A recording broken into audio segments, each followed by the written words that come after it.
అమ్మ కన్యా రాశి వారికి ఈ సంవత్సరం ఎలా ఉంది? కన్యా రాశి వారికి మాత్రం ఈ సంవత్సరం బాగుందమ్మా.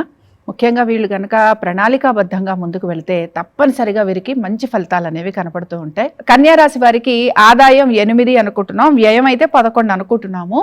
అయితే ఇక్కడ చాలా మందికి వచ్చే సందేహం ఏంటంటే గురువు మరి చాలా బాగున్నారు అన్నారు కదా, మరి ఆదాయం 8 ఎందుకు అన్న మాట వస్తూ ఉంటుంది.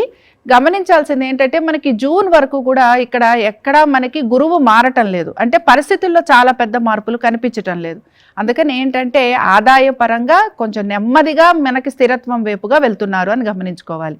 రెండోది ఏంటి అంటే రాజపూజ్యం 3, అవమానం 3 ఉంది. కాబట్టి ఏంటంటే మొత్తం మీద గమనించామంటే ఆదాయం వ్యయం గురించి ఎక్కువ ఆలోచన చేయకుండా ఆదాయం వృద్ధి చెందే మార్గాలు కనుక వీరు చూసుకుంటే తప్పనిసరిగా వీరికి బాగుంటుందని చెప్పుకోవచ్చు. ఏంటంటే క్రమశిక్షణతోటి గనక ప్రణాళికాబద్ధంగా గనక వీరు ముందుకు వెళ్తే తప్పనిసరిగా ఈ సంవత్సరం కన్యారాశి వారికి అనేక విషయాల్లో శుభ ఫలితాలు కనపడుతున్నాయి.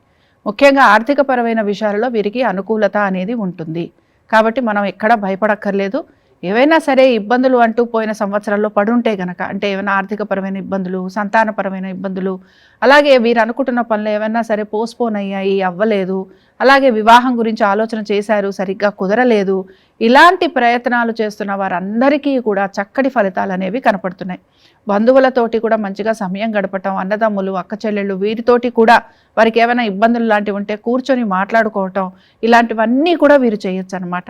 కాబట్టి ఇక్కడ మనం గమనించేది ఏంటి అంటే వివాహము, దీంతో పాటు భాగస్వామ్యంలో ఉన్నవారు వీరికి కూడా చాలా వరకు బాగుంటుందనే చెప్పుకోవచ్చు. అయితే వీళ్ళు కొంచెం జాగ్రత్తగా ఉండాల్సిన నెలలు ఏమిటి అంటే నవంబర్ 1వ తారీఖు నుంచి జనవరి 25 వరకు, అంటే 2027 జనవరి 25 వరకు మాత్రం కొంచెం స్పీడ్ తగ్గించుకుంటే వీరు అన్ని విషయాలలో కూడా వీరు చాలా సమర్థవంతంగా వీరికున్న ఇబ్బందులు ఏవైతే ఉన్నాయో అవి తొలగిపోవడంతో పాటు వీరికి పాత బకాయిలు, రుణాలు వీటిని కూడా వీళ్ళు తగ్గించుకోగలరు. మొత్తం పరాభవనామ సంవత్సరం ఒక 2-3 నెలలు పక్కన పెడితే చాలా వరకు కన్యారాశి వారికి బాగుంటుందనే చెప్పుకుంటున్నాం.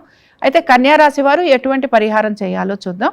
కన్యారాశి వారు మాత్రం లక్ష్మీనారాయణుని ఆరాధించటం, దీంతో పాటు విష్ణు సహస్రనామాలు రోజు చదవటం, కుదిరినప్పుడల్లా స్వామివారి దర్శనం చేసుకోవటం, తులసిమాలను సమర్పించటం, ఇలాంటివి చేస్తూ ఉంటే కలుగుతున్న ఇంకా ఏమైనా చిన్న చితక ఇబ్బందులు ఉంటే అవి తొలగిపోతాయి. అయితే ఇక్కడ ఏంటంటే జనవరి నుంచి మళ్ళీ నూతన సంవత్సరం వచ్చే వరకు పరిస్థితుల్లో గురు ప్రభావం చాలా వరకు అనుకూలంగా ఉంది కనుక భయపడాల్సిన అవసరం అయితే ఏమీ లేదు.